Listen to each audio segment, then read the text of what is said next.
कि कहीं ना कहीं भाजपा प्रत्याशी तो अपना एक चेहरा है, साथ ही मोदी जी की लहर और मोदी जी का जादू अब भी कम नहीं हुआ है। जबरेश्वर सेना का जो है यहाँ पे अच्छा परफॉर्मेंस रहा है। जबरेश्वर सेना ही जीतेगी यहाँ से। दोनों पार्टी के जो कैंडिडेट हैं उनसे पीछे रहेंगे। जो मीडिया द्वारा वाला हाईलाइट हुआ है तो मीडिया के हिसाब से तो है कमलनाथ की सरकार बन रही है। मध्य प्रदेश के विधानसभा चुनाव 17 तारीख को संपन्न हो गए हैं। वहीं अब 3 दिसंबर को मत पत्रों की गणना होगी और उसके बाद मध्य प्रदेश में किसकी सरकार बनेगी उसका निर्णय होगा। हमारे साथ कुछ पत्रकार और कुछ प्रबुद्धजन मौजूद है और हम इस समय इंदौर के ग्रामीण सीट पर मौजूद है, जहां पर हमारे साथ शहरी क्षेत्र के एक पत्रकार, वरिष्ठ पत्रकार भी मौजूद है, तो वहीं ग्रामीण क्षेत्र के पत्रकार भी मौजूद है। पहले हम शहरी क्षेत्रों का विश्लेषण करते हैं। वरिष्ठ पत्रकार मौजूद है हमारे साथ, इनका खुद का एक चैनल चलता है, साथ ही एक मासिक पेपर भी निकालते हैं। कई जिलों में इनके संवाददाता मौजूद है। भाई साहब, किस तरह का आपका एनालिसिस रहा इस चुनाव में? देखिए, 1 नंबर विधानसभा की अगर हम बात करते हैं तो भारतीय जनता पार्टी ने कैलाश विजयवर्गीय जो अभी राष्ट्रीय महासचिव के पद पर है उनको उतारा है, तो बड़ी सोच समझकर एक रणनीति के तहत उतारा है। और कहीं ना कहीं मुझे ऐसा लगता है कि वो इस सीट पर विजयी होंगे और अच्छी लीड के साथ विजयी होंगे। हम लोगों ने ज़मीन पे उतर के काम करा है और सभी विधानसभा सीटों को कवर करने का प्रयास किया है और उसी आधार पे और मतदाताओं का रुझान भी हमने जैसे सर्वे किया था उसमें भी जो मतदाताओं का रुझान आ रहा है, इसमें एक बड़ा फैक्टर मैं आपको ये भी बता दूं कि कहीं ना कहीं भाजपा प्रत्याशी तो अपना एक चेहरा है, साथ ही मोदी जी की लहर और मोदी जी का जादू अब भी कम नहीं हुआ है। तो वो फैक्टर जो है कहीं ना कहीं भाजपा प्रत्याशी को जीत दिलाने में बहुत मदद करेगा।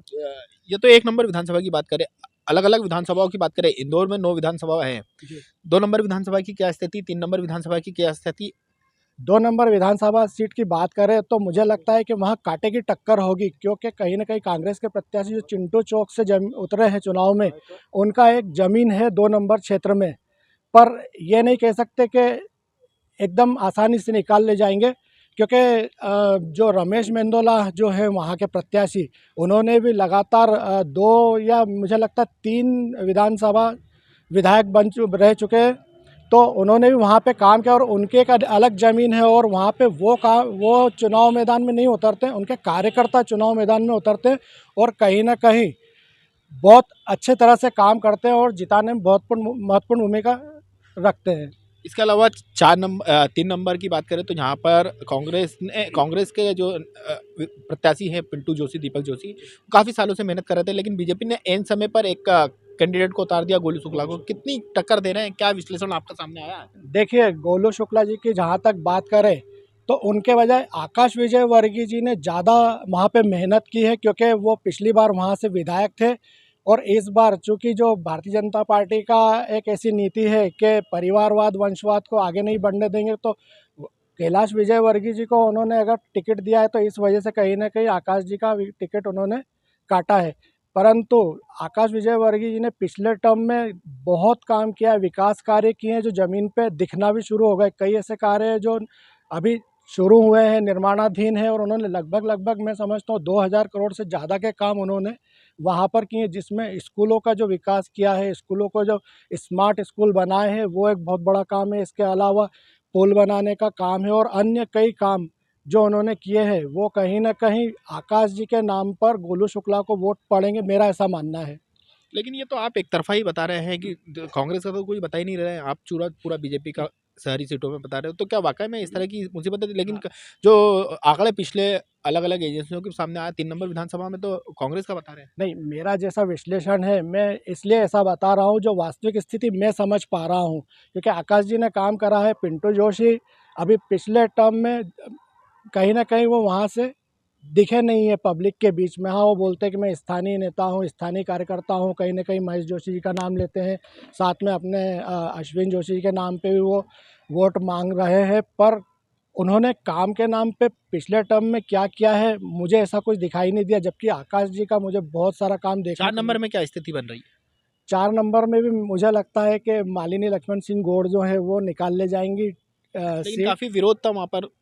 टिकट के चुनाव के दौरान भी काफ़ी विरोध सामने आया, कई विवाद सामने आया है। क्या विवाद का असर पड़ेगा उस विधानसभा नहीं, में? विरोध हुआ, विवाद हुए, वो एक अलग चीज़ है। मालिनी लक्ष्मण सिंह गौड़ पर कोई इस तरह का विरोध नहीं था उनके नाम पर, न ही उनका कोई ऐसा ट्रैक रिकॉर्ड रहा। उन्होंने तो एक ये बोलते हैं कि सफाई की देवी जो कहा जाता है उनको, उन्होंने जो कई बार इंदौर को स्वच्छता में नंबर 1 लेके आई हैं और उन्होंने बहुत ही सरलता से, सहजता से अपने क्षेत्र में विकास किया और क्षेत्र का ही नहीं इंदौर का भी विकास किया है।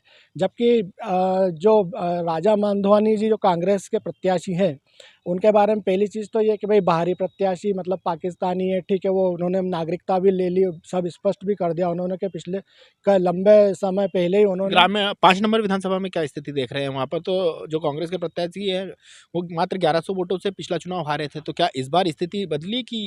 5 नंबर क्षेत्र में बोल सकते हैं कि सत्यनारायण पटेल कहीं ना कहीं जोरदार टक्कर दे रहे हैं, क्योंकि जैसा आपने बताया कि विरोध तो महेंद्र हार्डिया का इस बार विरोध काफ़ी हुआ था और कहीं ना कहीं कुछ प्रत्याशियों ने पार्टी छोड़ने तक की बात कर दी थी, परंतु उन्हें मना लिया गया। पर फिर भी देखा जाए तो सत्यनारायण पटेल वहाँ से मुझे मजबूत दिखाई ग्रामीण क्षेत्रों में क्या स्थिति है? देपालपुर, राऊ या महू की क्या? अगर देपालपुर सीट की हम बात करें तो देपालपुर क्षेत्र में जो अपना हिंदू सेना नाम के जो जबरेश्वर हिंदू सेना नाम की जो पार्टी है, उन्होंने राजेंद्र चौधरी जो उतरे हैं वो कहीं ना कहीं भाजपा के लिए मुसीबत खड़ी कर सकते हैं, क्योंकि मनोज पटेल। अब चूंकि आपने जबरेश्वर सेना का नाम लिया है तो हम यहाँ के देपालपुर के ग्रामीण क्षेत्र के लोग भी मौजूद है, क्या कहना चाहेंगे पंडित जी जिस तरह से पत्रकार महोदय ने बताया? जबरेश्वर सेना का जो है यहाँ पे अच्छा परफॉर्मेंस रहा है। जबरेश्वर सेना ही जीतेगी यहाँ से। दोनों पार्टी के जो कैंडिडेट है उनसे पीछे रहेंगे। क्या आप क्या कहना चाहेंगे? यही विचार है, चौधरी जी आगे आएंगे। अच्छा, मतलब पत्रकार महोदय का जो एनालिसिस है वो कहीं ना कहीं ठीक है। नहीं, देखो देखो मैं आपको एक बात बताता हूँ कि जो जो 2023 का जो चुनाव है, जो मीडिया द्वारा वाला हाईलाइट हुआ है, तो मीडिया के हिसाब से तो है कमलनाथ की सरकार बन रही है, तो ये इंदौर के 9 विधानसभा से भी कुछ फर्क पड़ता नहीं है। ये भी मीडिया के माध्यम से जो खबरें मिल रही है, बैकग्राउंड जो मिला है चुनाव होने के बाद में। एक रहवासी का कहना है कि मीडिया ने माहौल बनाया कुछ इस तरह से टक्कर वाला। नहीं, अलग अलग सर्वे हुए हैं, अलग अलग एजेंसियों ने सर्वे किए, उसके आधार पे उन्होंने, जैसे मैं बताऊं कि लाडली बहना योजना का जो मास्टर स्ट्रोक जो खेला है शिवराज सिंह जी ने, वो कहीं ना कहीं बाद में जो एनालिसिस उसके पहले आए थे और उसके बाद के आए हैं, उससे कहीं ना कहीं पूरा बदल गया है मामला। और ऐसा मुझे लग रहा है कि लाडली बहना योजना का लाभ भाजपा को मिलता हुआ दिखाई दे रहा है, पर फिर भी ये नहीं बोल सकते कि स्पष्ट रूप से भाजपा की सरकार बन रही है या कांग्रेस की। अभी टक्कर बराबरी की और 3 तारीख को ही पता चलेगा कि देपालपुर का बताया। इसके अलावा राऊ में जीतू पटवारी है, कांग्रेस के तेज तर्रार पूर्व मंत्री रह चुके हैं, काफ़ी एक्टिव रहते हैं। वहाँ क्या स्थिति है राऊ में? देखिए, इस बात में कोई दो राय नहीं है, जीतू पटवारी बहुत तेज तर्रार नेता है, परंतु कहीं ना कहीं वहाँ पे हमने जो सर्वे किया था, हमने जो मतदाताओं से चर्चा की, तो वहाँ का उनका मन ये है कि उपलब्ध नहीं रहते, सबसे बड़ी जो शिकायत थी। वहीं दूसरी बात हम बात करें अगर मधु वर्मा जी की, तो वो छोटी से छोटी शिकायत भी अगर लेके कोई व्यक्ति जाता है तो बहुत ही सहजता से, सरलता से उनसे बात करते हैं। चाहे लाइट चली जाती है, डीपी खराब हो जाती है या पानी की समस्या, इवन हम बात करें, कई लोगों ने हमारे बताया। साथ युवा पत्रकार भी मौजूद है, ग्रामीण क्षेत्रों की पत्रकारिता करते हैं। भाई साहब, जिस तरह से जीतू पटवारी के बारे में बोल रहे हैं कि फ़ोन नहीं उठाते, सक्रिय नहीं रहते, क्या आप क्या सोचते हैं? नहीं, सक्रिय तो जीतू पटवारी पिछले 5 सालों से क्षेत्र में सक्रिय हैं और लगातार जनता से संपर्क रहा उनका। ये बात तो जो साइकिल स्टैंड है उनका, कि साइकिल से ग्रामीण क्षेत्र में घूमना, कार्यकर्ताओं से मिलना, इस उम्मीद से उनको सीट आ सकती है उनकी।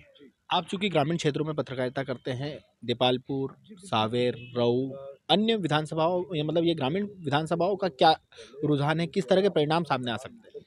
इस बार तो देखिए, जैसे देपालपुर विधानसभा है, इसमें 3 प्रत्याशी हैं।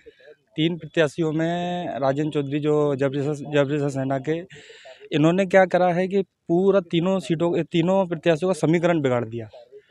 और लेकिन इनका प्रभाव तो भाई साहब बता रहे हैं, जो वरिष्ठ पत्रकार है उनका एनालिसिस ऐसा है कि देपालपुर में उनके समीकरण बिगाड़ेंगे, बाकी कई अन्य सीटों पर नहीं। नहीं, बस देपालपुर में समीकरण में बिगाड़ने की बहुत सारी उनकी जो ताकत लगाई उन्होंने समीकरण बिगाड़ने की। उम्मीद है किसका समीकरण बिगड़ेगा, बीजेपी कांग्रेस? दोनों को नुकसान है इससे। सबसे ज़्यादा कांग्रेस को नुकसान हो रहा है देपालपुर विधानसभा में। लेकिन वो तो कहीं ना कहीं बीजेपी से जुड़े हुए हैं, कांग्रेस को किस तरह से नुकसान होगा? जो ज़मीनी स्तर के जो कांग्रेस की जो वोट बैंक है, सबसे ज़्यादा सेध उन्होंने उसमें लगाई। ठीक है, यहाँ बीजेपी जीत जाएगी ऐसा बोल रहे हैं आप? बीजेपी की उम्मीद तो नहीं है, लेकिन इसके अलावा सावेर और राऊ और एक और विधानसभा अपनी मऊ, वहाँ क्या लगता है आपको? मैं क्या लगता है आपको? महू विधानसभा सीट की अगर हम बात करते हैं तो वहाँ पर जो तीसरा प्रत्याशी जो त्रिकोणीय मुकाबला हुआ, जिसमें अंतर सिंह दरबार पूर्व विधायक जो खड़े हुए हैं, उससे कहीं ना कहीं कांग्रेस वोटों का विभाजन तो होगा और उसका फायदा मुझे लगता है कि उषा ठाकुर जी को मिलना चाहिए, ऐसा मेरा मानना है। बाकी रही बात देपालपुर की, जैसे अभी आपने बात की, देपालपुर में क्योंकि वो कट्टर हिंदुत्ववादी चेहरा है राजेंद्र चौधरी जी, और हिंदुत्व का चेहरा होने के कारण बीजेपी का वोट तो उनको जाएगा ही, साथ में कांग्रेस का वोट भी उन्हीं को जाएगा, क्योंकि उनके पास में युवाओं की एक बहुत इसके अलावा राऊ में क्या समीकरण बनता है? राव में मुझे लगता है कि जो काम पिछले 5 सालों में बगैर विधायक रहते हुए मधु वर्मा जी ने किए हैं, तो मतलब जीतू पटवारी की सीट खतरे में है? खतरे में, टक्कर कांटे की टक्कर है, और मुझे लगता है कि मधु वर्मा जी निकाल ले जाएंगे इस बार सीट। इसके अलावा अपनी सावेर विधानसभा में मंत्री तुलसी सिलावट है, उनके सामने रीना बुरासी है, क्या वहाँ पर कुछ काम होगा? तुलसी सिलावट की बहुत अच्छी ज़मीन में है, वहाँ पर उन्होंने काम किया है, तो इसलिए मुझे लगता है कि तुलसी सिलावट जी निकाल सकते हैं इस बार सीट। इंदौर में 9 सीटों की बात करें तो कितनी बीजेपी कितनी कांग्रेस को मिल सकती है? मुझे लगता है 7 से 8 सीटें आ जाना चाहिए बीजेपी को। आपको क्या लगता है कितनी सीटें आ सकती है? चूंकि एक सीट से हम मेरा मानना है, जो एक सीट से मतलब या तो कांग्रेस आगे रहेगी या बीजेपी आगे रहेगी। ओवरऑल इंदौर की 9 सीटों की बात सीटों में या तो 4 कांग्रेस को मिलेंगी या तो 4 बीजेपी को। एक सीट से हार जीत होगी किसी भी पार्टी की। 4 कौन कौन सी सीटें आपके एनालिसिस से बीजेपी को जा सकती है और 4 कांग्रेस को जा सकती है? एक तो 2 नंबर सीट बीजेपी में जाएगी, ये 4 नंबर सीट बीजेपी की है, 1 नंबर सीट बीजेपी की है और सावेर सीट बीजेपी की है। और 4 कांग्रेस को कौन सी जा सकती है? देपालपुर कांग्रेस को जा सकती है, राऊ कांग्रेस को जा सकती है और 5 नंबर कांग्रेस को जा सकती है। हो सकता है कि अंतर सिंह दरबार मऊ सीट कांग्रेस जीत को जा सकते हैं। और एक और सीट पे कहाँ पे रस्म कसमकस बनी हुई है? एक जो सीट है 3 नंबर 3 सीट, नंबर सीट, वहाँ क्या हो सकता है? 3 नंबर सीट में बराबर की टक्कर है। आपका क्या एनालिसिस है भाई साहब? तो 3 नंबर पे बराबर की टक्कर बता रहे हैं। मुझे लगता है जो अपना 5 नंबर सीट है, वहाँ से कांग्रेस प्रत्याशी जो है सत्यनारायण पटेल, वो निकाल सकते हैं सीट। ये हमारे साथ 2 पत्रकार थे, एक ग्रामीण क्षेत्र के पत्रकारिता करते हैं और एक पूरे मध्य प्रदेश में पत्रकारिता करते हैं। उनके अलग अलग रुझान हैं, लेकिन 3 दिसंबर को जिस तरह से मतदान की पेटियां खुलेगी, उसके बाद जिस तरह से धीरे धीरे रुझान सामने आएंगे, उसके बाद ही स्थिति स्पष्ट होगी। इंदौर से TV9 भारतवर्ष के लिए संदीप मिश्रा।